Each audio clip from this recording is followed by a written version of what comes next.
বিয়ের পর প্রথম বাবার বাড়ি আসলাম। আমার রুমে ঢুকতে গিয়েই হতভম্ব। মাকে গিয়ে বললাম, মা, আমার রুমে ভাইয়া থাকে না? মানে ভাইয়ার রুম তো ছিলই, আমার রুমটা কেন নিতে হবে?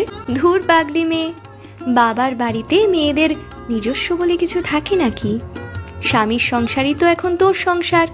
মনের মধ্যে তীব্র ব্যথা চেপে রেখে বললাম, এখানে যখন আসবো থাকবো কোথায়?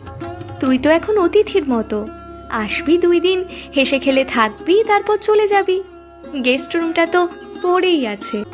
মাকে আর কিছু বললাম না। বিয়ের 8 দিনের মাথায় আমার রুমটা এখন পুরোপুরি ভাইয়ার রুম হয়ে গেছে। এখন আমি তাহলে এই বাড়ির কেউ না, বাড়ির রাজকন্যা। 8 দিনে বাড়ির অতিথি হয়ে গেলাম। নীরবে কাঁদছি। এ কান্নার অর্থ শুধু মেয়েরাই বুঝবে, আর কেউ না।